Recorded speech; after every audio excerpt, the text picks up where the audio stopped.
जय हिंद साथियों, स्वागत है आपको हमारे चैनल पीसीएस दर्पण पे। आज का जो सेशन देख रहे हैं दोस्तों, प्रतियोगिता दर्पण हिंदी मासिक का जून 2024 का है दोस्तों। यह जो हम लोग का सेकंड पार्ट है दोस्तों। मैंने इससे पहले फर्स्ट पार्ट में क्या करा दिया था, सार संग्रह को करा दिया। यदि आप नहीं देखें दोस्तों तो वो ज़रूर देखिए। सार संग्रह जो है दोस्तों, परीक्षा में पूछे गए जीके जीएसई रहता है, तो वो ज़रूर से ज़रूर देखिए, जिसमें 130 जो है आपको मिला होगा प्रश्न। तो आज हम लोग करने वाले हैं दोस्तों अस्मरणीय तथ्य, जिसमें आपको मिलेगी टोटल 30 प्रश्न, जिसमें 15 आपको राष्ट्रीय तथ्य रहेंगे और 15 जो है अंतर्राष्ट्रीय तथ्य रहेंगे। तो आइए इस सेशन को हम लोग स्टार्ट करते हैं दोस्तों। ये करेंट अफेयर के तौर पे।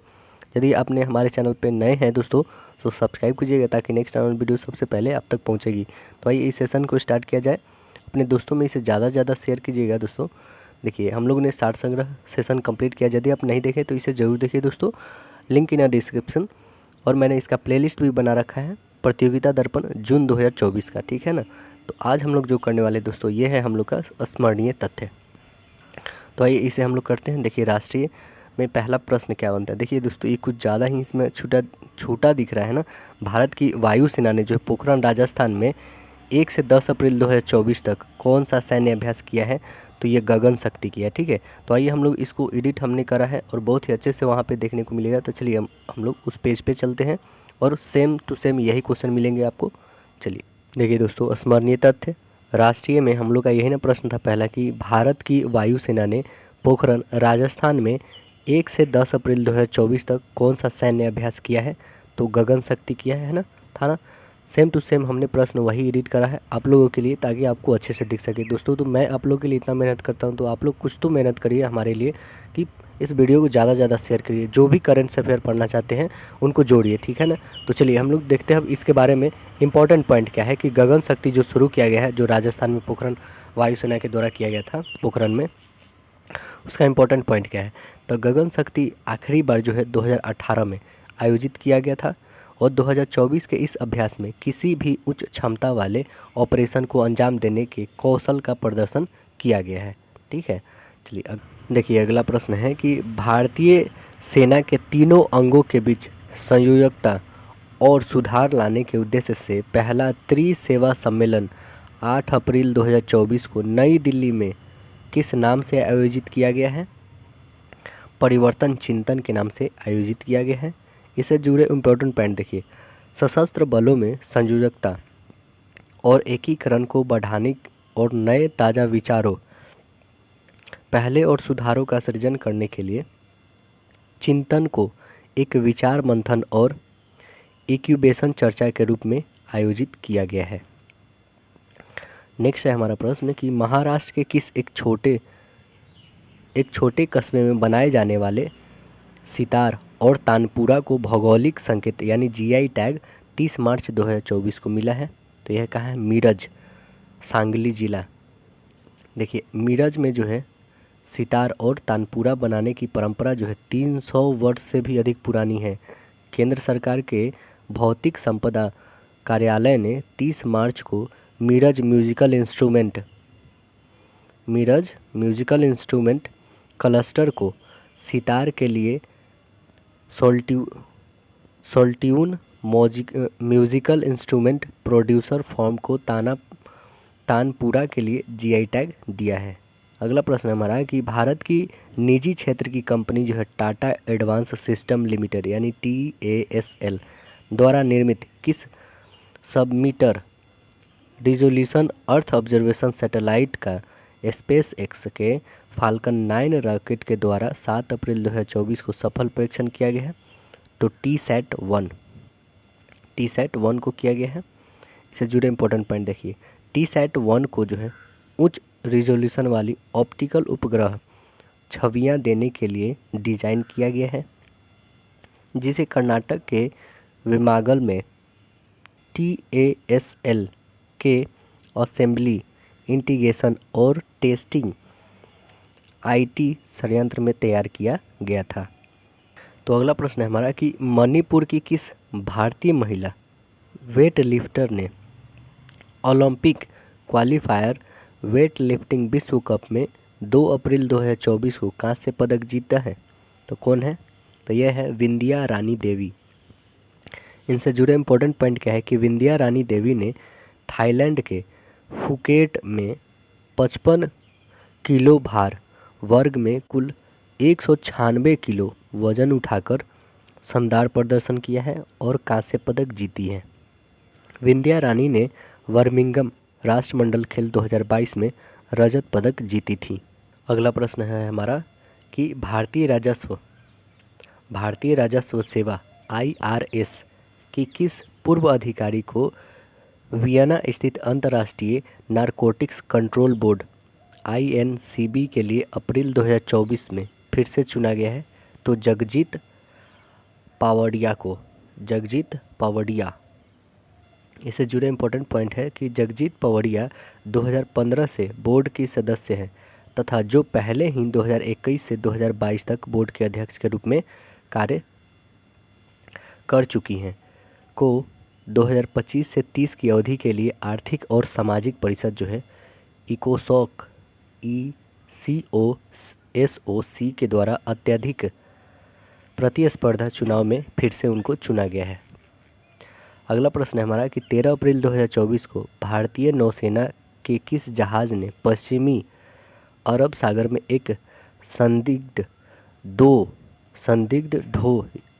ढो को रोका और बड़ी मात्रा में प्रतिबंधित नशीले पदार्थ जब्त किया? तो INS तलवार ने रोका है। इम्पोर्टेंट पॉइंट क्या है कि जब्त की गई सामग्री में 453 किलो मेथमफेटामाइन और 416 केजी हैश और 71 केजी हेरोइन शामिल है। संयुक्त टास्क फोर्स 150 के नेतृत्व में इस ऑपरेशन को ऑपरेशन क्रिम्सन बाराकूडा के हिस्से के रूप में भारतीय नौसेना की मार्कोस मतलब समुद्री कमांडो इकाई के द्वारा निष्पादित किया गया था। अगला है प्रश्न कि किस फिल्म अभिनेता को अप्रैल 2024 का लता दीनानाथ मंगेशकर अवार्ड प्रदान किया गया है? तो अमिताभ बच्चन जी को दिया गया है। इम्पोर्टेंट पॉइंट है कि अमिताभ बच्चन को यह अवार्ड लता मंगेशकर के पिता एवं संगीतज्ञ दीनानाथ मंगेशकर की याद में दिया गया है। 2022 में स्थापित यह पहला अवार्ड प्रधानमंत्री नरेंद्र मोदी को तथा दूसरा अवार्ड आशा भोसले को प्रदान किया गया था। तो ये भी याद रखें, सबसे पहले प्रधानमंत्री नरेंद्र मोदी के, दूसरा आशा भोसले और तीसरे जो है अमिताभ बच्चन को दिया गया है यह अवार्ड। अगला प्रश्न है हमारा कि टाइम पत्रिका की 100 सबसे प्रभावशाली लोगों की लिस्ट 17 अप्रैल 2024 को प्रकाशित किया गया, जिसमें भारत की किस महिला पहलवान का स्थान दिया गया है? साक्षी मलिक का स्थान दिया गया है। किनका दिया गया है? साक्षी मलिक का। इससे जुड़े इम्पोर्टेंट पॉइंट क्या है कि इस लिस्ट में भारतीय पहलवान साक्षी मलिक और अभिनेत्री आलिया भट्ट का नाम शामिल है। साक्षी मलिक भारत की एकमात्र महिला ओलंपिक पदक विजेता हैं जिन्होंने भारतीय कुश्ती महासंघ के पूर्व प्रमुख द्वारा महिला पहलवानों के कथित यौन उत्पीड़न के खिलाफ विरोध प्रदर्शन का नेतृत्व किया था, है ना। अगला प्रश्न देखिए कि भारत के सुरक्षा बलों ने 16 अप्रैल 2024 को किस राज्य में एक मुठभेड़ में 29 नक्सलियों को मार गिराया है? छत्तीसगढ़ में 29 नक्सलियों को मार गिराया गया है। इससे जुड़े इम्पोर्टेंट पॉइंट क्या है कि हमले में इनामी नक्सली कमांडर शंकर राव के भी मारे जाने की खबर है। इसके साथ ही 3 सुरक्षाकर्मी भी घायल हुए। छत्तीसगढ़ के कांकेर जिले में छोटे बेठिया थाना के जंगलों में सुरक्षा बलों और नक्सलियों के बीच भीषण मुठभेड़ हुई थी। अगला प्रश्न है हमारा कि भारत और उज्बेकिस्तान के बीच किस नाम से संयुक्त सैन्य अभ्यास अप्रैल 2024 में आयोजित किया गया है? तो इसका नाम है डस्टलिक। क्या नाम है इसका? डस्टलिक। भारत और उज्बेकिस्तान के बीच में। इम्पोर्टेंट पॉइंट है कि डस्टलिक का 5वां संस्करण 15 से 28 अप्रैल 2024 को उज्बेकिस्तान के टारमेज जिला में आयोजित किया गया है, जिसका उद्देश्य दोनों सेनाओं के बीच परिचालन प्रभावशीलता और समन्वय को बढ़ावा देना है। अभ्यास का पहला संस्करण नवंबर 2019 में उज्बेकिस्तान में आयोजित किया गया था। अगला प्रश्न हमारा कि संगीत नाटक अकादमी ने 9 से 17 अप्रैल 2024 तक देश के विभिन्न हिस्सों के 7 अलग अलग शक्तिपीठों में मंदिर परंपराओं का उत्सव मनाने के लिए किस शीर्षक से संगीत और नृत्य महोत्सव आयोजित किया है? किस शीर्षक से संगीत और नृत्य महोत्सव का आयोजन किया है? तो आंसर बनेगा आपका उत्सव, शक्ति उत्सव, है ना। आंसर बनेगा शक्ति उत्सव। इम्पोर्टेंट पॉइंट है कि शक्ति उत्सव का उद्घाटन 9 अप्रैल को गुवाहाटी के कामाख्या मंदिर से किया गया। यह उत्सव जो है कोल्हापुर के महालक्ष्मी मंदिर, हिमाचल प्रदेश के ज्वालामुखी मंदिर, त्रिपुरा के त्रिपुरी सुंदरी मंदिर और गुजरात के अंबाजी मंदिर, झारखंड के जय दुर्गा शक्तिपीठ में मनाया गया। समापन उज्जैन, मध्य प्रदेश के शक्तिपीठ मां हरसिद्धि मंदिर में 17 अप्रैल 2024 को किया गया। अगला प्रश्न हमारा कि 17 अप्रैल 2024 को फ्रैंकफर्ट के पैसेंजर टर्मिनल एक्सपो में आयोजित वर्ल्ड एयरपोर्ट अवार्ड में भारत के किस इंटरनेशनल एयरपोर्ट को भारत में सर्वश्रेष्ठ तथा विश्व में 36वें सर्वश्रेष्ठ हवाई अड्डे 2024 का अवार्ड दिया गया है? तो दिल्ली अंतर्राष्ट्रीय हवाई अड्डा को दिया गया है। Sky tracks world airport award जो है को एयरपोर्ट इंडस्ट्री का ऑस्कर कहा जाता है। भारत में दिल्ली का 36वां, उसके बाद में बेंगलुरु का 59वां, हैदराबाद का 61वां, गोवा का 92वां 92वां, मुंबई का 95वां स्थान और विश्व में प्रथम स्थान दोहा के जो है हमाद इंटरनेशनल एयरपोर्ट को दिया गया है। ये याद रखें दोस्तों, बहुत ही इंपॉर्टेंट है ये कि प्रथम स्थान जो है वर्ल्ड में किसको दिया गया है? दोहा का है दोस्तों। ये इसका नाम है हमाद इंटरनेशनल एयरपोर्ट को दिया गया, तथा सिंगापुर को दूसरा स्थान दिया गया। ठीक है, सिंगापुर का जो है चांगी, इसको दूसरा स्थान दिया गया। ठीक है, अगला प्रश्न देखिए कि भारतीय नौसेना के नए अध्यक्ष के रूप में नौसेना के किस उपाध्यक्ष ने 30 अप्रैल 2024 को पदभार संभाले हैं? तो कौन है ये? Vice admiral Dinesh Kumar Tripathi. Vice admiral Dinesh Kumar Tripathi जो है दोस्तों, यह भारतीय नौसेना के नए अध्यक्ष के रूप में नौसेना के उपाध्यक्ष संभाले हैं पदभार। इम्पोर्टेंट पॉइंट है कि नए नौसेना प्रमुख के रूप में नियुक्त दिनेश त्रिपाठी ने एडमिरल आर हरि कुमार को सेवानिवृत्ति के बाद जो है 30 अप्रैल को पदभार संभाला है। यह नियुक्ति रक्षा मंत्रालय के द्वारा किया गया है। अभी वर्तमान में रक्षा मंत्री कौन है? राजनाथ सिंह है। अगला प्रश्न देखें कि रक्षा अनुसंधान और विकास संगठन यानी DRDO ने 18 अप्रैल 2024 को ओडिशा के तट पर स्थित चांदीपुर के एकीकृत परीक्षण क्षेत्र जो है ITR से किस मिसाइल का सफल परीक्षण किया है? स्वदेश प्रौद्योगिकी क्रूज मिसाइल का किया है ना, स्वदेशी प्रौद्योगिकी क्रूज मिसाइल ITCM का। इम्पोर्टेंट पॉइंट है कि 1000 किलोमीटर की मारक क्षमता वाली स्वदेश टेक्नोलॉजी क्रूज मिसाइल जो है सबसोनिक लंबी दूरी की ज़मीन पर हमले करने वाली क्रूज मिसाइल है। यह मिसाइल जो है लगभग 200 से 300 किलो के परंपरागत हथियार ले जा सकती है। अब आते हैं हम लोग अंतर्राष्ट्रीय तथ्य को देखते हैं दोस्तों। ठीक है, अंतर्राष्ट्रीय में क्या है हमारा प्रश्न कि Guinness book of world records में प्रमाणित 2022 वेनेजुएला के किस सर्वाधिक आयु जो है 114 वर्ष 10 महीना के पुरुष का निधन 2 अप्रैल 2024 को ही हुआ है। तो इनका नाम है जुआन विंसेंट पेरेज मोरा है। यह कहाँ के हैं दोस्तों? वेनेजुएला के हैं। सबसे अधिक आयु है इनकी 114 साल 10 महीना। इम्पोर्टेंट पॉइंट क्या है इनसे जुड़ा हुआ? तो इम्पोर्टेंट है कि 27 मई 1909 को जन्मे पेरेज की 2 अप्रैल 2024 को 114 वर्ष और 311 दिन की आयु में सैन जोस डी बोलीवर ताचीरा में उनकी निवास पर मृत्यु हो गई। 18 जनवरी 2022 को स्पेन के जो है सैंट नेर्नो डे ला फुएते गार्सिया की मृत्यु के बाद से जो है पेरेज अपनी मृत्यु तक दुनिया के सबसे बुजुर्ग सत्यापित जीवित व्यक्ति थे। अगला प्रश्न है कि जुआन विंसेंट पेरेज मोरा के देहांत के बाद जो है 2 अप्रैल 2024 को कौन जो है ब्रिटिश पुरुष विश्व में सबसे अधिक आयु के प्रमाणित जीवित पुरुष हो गए हैं? तो ये हो गए हैं John Alfred Tinniswood. John Alfred Tinniswood. तो देखिए इसके बारे में हम लोग जानते हैं, ये कहाँ के हैं दोस्तों? तो यह जो है ब्रिटिश पुरुष हैं, ठीक है ना, ब्रिटेन के हैं। जॉन अल्फ्रेड टिनिस वुड जो है 26 अगस्त 1912 को जन्म लिए हैं।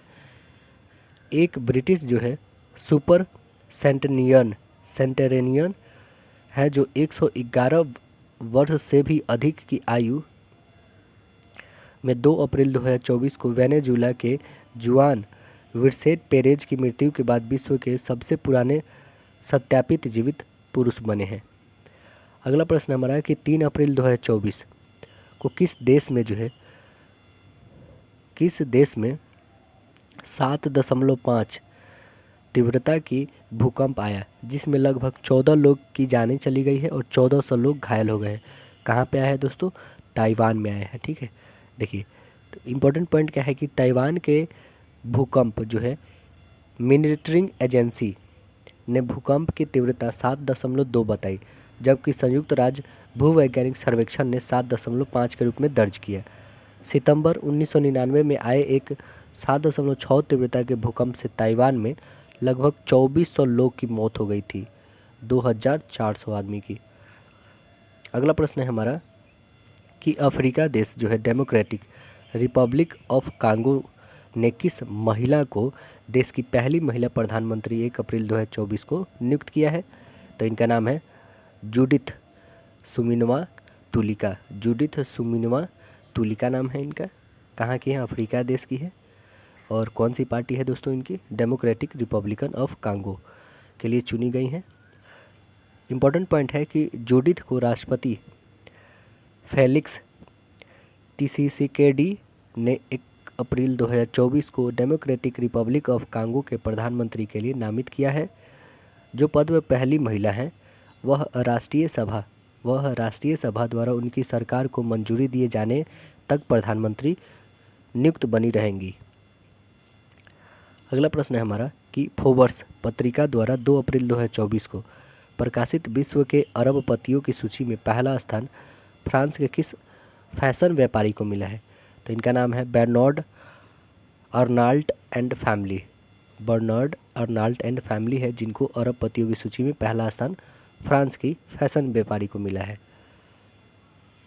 इम्पोर्टेंट पॉइंट है कि इस सूची में जेफ बेजोस जो अमेजॉन के मालिक, एलन मस्क, मार्क जुकरबर्ग और लारी एलिसन और वॉरेन बफेट का स्थान क्रमशः दूसरा, तीसरा, चौथा और 5वें और 6ठे स्थान पर रहा है। तो एलन मस्क को तो पहचानते हैं दोस्तों, जो स्पेसएक्स के मालिक, मार्क जुकरबर्ग जो मेटा ग्रुप के मालिक है ना, और लारी एलिसन और वॉरेन बफेट का स्थान जो है 5वां और 6ठा रहा है।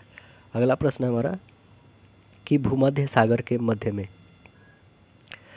सिसिली द्वीप जो है इटली में स्थित जो है किस ज्वालामुखी से 5 अप्रैल 2024 को वॉल्केनिक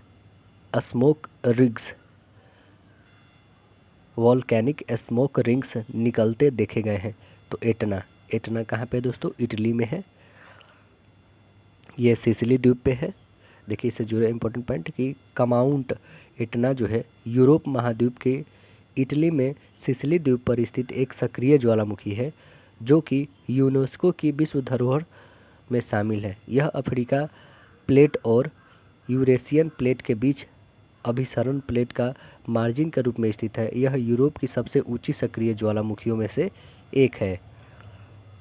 अगला हमारा इम्पोर्टेंट प्रश्न है क्या कि G7 संगठन के विदेश मंत्रियों का सम्मेलन 17 से 19 अप्रैल 2024 को कहाँ पर संपन्न हुआ है? कैप्री में हुआ है। कैप्री कहाँ पड़ता है दोस्तों? इटली में। इम्पोर्टेंट पॉइंट है कि इटली जो है और France, Germany, Japan, Britain, Canada, America और यूरोपीय यूनियन के संगठन जो है G7 का 50वां शिखर सम्मेलन 13 से 15 जून 2024 को इटली में अपुलिया के फसानो शहर में प्रस्तावित है, इसलिए यहाँ मंत्री स्तरीय सम्मेलन आयोजित हुआ है। अगला प्रश्न है हमारा कि अमेरिका के स्पेस फाउंडेशन ने स्पेस एप्लोरेशन के लिए इसरो कि चंद्रयान 3 की टीम को 8 अप्रैल 2024 को कौन सा पुरस्कार दिया है? तो John L Jack Swigert junior award दिया है। John L Jack Swigert junior award दिया है। इम्पोर्टेंट पॉइंट क्या है कि चंद्रयान 3 का प्रक्षेपण 14 जुलाई 2023 को सतीश धवन अंतरिक्ष केंद्र से श्रीहरिकोटा से किया गया था। चंद्रयान 3 जो है 23 अगस्त 2023 को चंद्रमा की दक्षिणी ध्रुव के सफलतापूर्वक उतरा था। अगला हमारा प्रश्न क्या है दोस्तों कि अमेरिका की यूनाइटेड लॉन्च अलायंसेस ULA के 2004 से सेवा दे चुके किस हैवी रॉकेट ने अंतिम उड़ान 9 अप्रैल 2024 को अमेरिका के कैनवरेल स्पेस फोर्स स्टेशन फ्लोरिडा में संपन्न किया गया है? तो इसका नाम है delta 4 heavy rocket. Delta 4 heavy rocket. Important point क्या है कि यूनाइटेड लॉन्च एयरलाइंस ULA द्वारा निर्मित डेल्टा 4 हैवी रॉकेट की पहली उड़ान जो है 2004 में हुई थी और इसकी अंतिम उड़ान 9 अप्रैल 2024 को हुई है, यानी 20 साल तक ये कंटिन्यू काम किया है। भविष्य में इसके स्थान पर जो है वॉल्कन सेंट्रू, क्या नाम है दोस्तों इसका, वॉल्कन सेंट्रू रॉकेट का प्रयोग किया जाएगा। अगला प्रश्न क्या है हमारा कि किन 4 देशों की नौसेना ने 7 अप्रैल 2024 को दक्षिणी चीन सागर में फिलीपींस के एक्सक्लूसिव इकोनॉमिक जोन में समुद्री अभ्यास किया है? तो ये कौन कौन सी है? फिलीपींस है, जापान है, ऑस्ट्रेलिया और अमेरिका, ये 4 देशों ने किया है। इंपॉर्टेंट पॉइंट क्या है कि अमेरिका के नेतृत्व में 4 देश के इस अभ्यास को फिलीपींस के आर्थिक क्षेत्र के राजनीतिक समुद्री इलाके में किया गया है। इसमें नौसैनिक युद्धपोत और फाइटर जेट शामिल थे। इसका मुख्य उद्देश्य तनाव के समय में सुरक्षा और स्थिरता को बनाए रखना है। इसके पीछे चीन और फिलीपींस के बीच बढ़ता तनाव है। अगला प्रश्न हमारा कि विवादित उपन्यास द सैटनिक वर्सेज, क्या नाम है, द सैटनिक वर्सेज सहित अनेक पुस्तकों के प्रसिद्ध लेखक जो है सलमान रुश्दी की कौन सी नई पुस्तक 16 अप्रैल 2024 को प्रकाशित हुई है? यहाँ पे 11 नहीं होगा दोस्तों, ये मिसप्रिंट हुआ। कौन सा है पुस्तक? तो इस पुस्तक का नाम है knife meditation after an attempt murder. Knife meditation after an attempt murder है। इससे जुड़े इंपॉर्टेंट पॉइंट क्या है कि अगस्त 2020 में सलमान रुश्दी पर हुए घातक चाकू के हमले में मुंबई में जन्म लेखक की एक आँख को अंधा कर दिया था और आघात के मानसिक प्रभाव को दूर करने में उनकी मदद करने के लिए एक चिकित्सक के साथ वह काम कर रहे थे। इसी से संबंधित जो है स्मरणों को इस पुस्तक में लिखा गया है। अगला प्रश्न हमारा कि पायल कपाड़िया की किस फिल्म को 2024 के कांस फिल्म फेस्टिवल के लिए चुना गया है? तो वो कौन सा फिल्म है दोस्तों? All we imagine as light. All we imagine as light है यह मूवी। इंपॉर्टेंट पॉइंट क्या है कि यह फिल्म जो है कांस फिल्म फेस्टिवल के सर्वोच्च सम्मान पाल्म डी ओर की रेस में भाग लेगी। इससे पहली बार जो है 1983 में मृणाल सेना की जो है खारिज नामक फिल्म इस सम्मान के लिए नामांकित हुई थी। कांस फिल्म फेस्टिवल का आयोजन जो है 14 से 25 मई 2024 तक होगा। कपाड़िया को इनकी documentary a night of knowing nothing के लिए जाना जाता है, जिसने कांस फिल्म फेस्टिवल 2021 में आइल डी और गोल्डन आई पुरस्कार जीता था। अगला प्रश्न है कि रूस ने 11 अप्रैल 2024 को किस अंतरिक्ष रॉकेट का सफल परीक्षण जो है प्रक्षेपण सुदूर पूर्व में वस्तुचन कॉस्मोड्रोम से किया है? तो इसका नाम है अंगारा A5। क्या नाम है दोस्तों इसका? अंगारा A5 नाम है। इससे जुड़े इंपॉर्टेंट पॉइंट क्या है कि 54.5 मीटर का जो है 3 चरणों वाले रॉकेट जिसका वजन लगभग 773 टन है, लगभग 24.5 टन वजन अंतरिक्ष में ले जा सकता है। यह रूस का तीसरा परीक्षण था जो सफल हुआ। इससे पहले 9 व 10 को परीक्षण तकनीकी खराबी के कारण निरस्त कर दिया गया था। अगला प्रश्न है हमारा कि चीन में अप्रैल 2024 में आयोजित बैडमिंटन एशिया चैंपियन में पुरुष एकल खिताब इंडोनेशिया के किस खिलाड़ी ने जीता है? तो इनका नाम है जोनाथन क्रिस्टी। कौन है? जोनाथन क्रिस्टी जीते हैं, इंडोनेशिया के खिलाड़ी हैं ये। इंपॉर्टेंट पॉइंट है कि जोनाथन क्रिस्टी ने चीन के ली सीफेंग को हराकर यह पुरस्कार एकल खिताब जीता है। अब महिला एकल खिताब जो है चीन के वांग झिया ने चीन की ही चेन यूफेई को हराकर जीता है।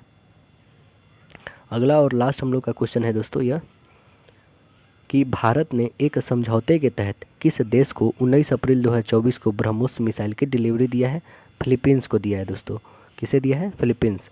इंपॉर्टेंट पॉइंट है कि जनवरी 2022 में फिलीपींस ने भारत के साथ ब्रह्मोस मिसाइल की खरीद के लिए जो है 2,966 करोड़ का सौदा किया था। भारत व रूस को छोड़कर ब्रह्मोस मिसाइल पाने वाला फिलीपींस जो है दुनिया का पहला देश बन गया है। तो आशा है दोस्तों यह जून प्रतियोगिता दर्पण का जो स्मरणीय तथ्य था आप लोगों को पसंद आया होगा। इस वीडियो को शेयर कीजिए अपने दोस्तों में। फिर हम लोग अगले सेशन जो लेके आएंगे दोस्तों वो हम लोग की रहेगी और जितनी बचेगी करंट अफेयर वो हम लोग कवर करेंगे। ठीक है, जब तक के लिए धन्यवाद।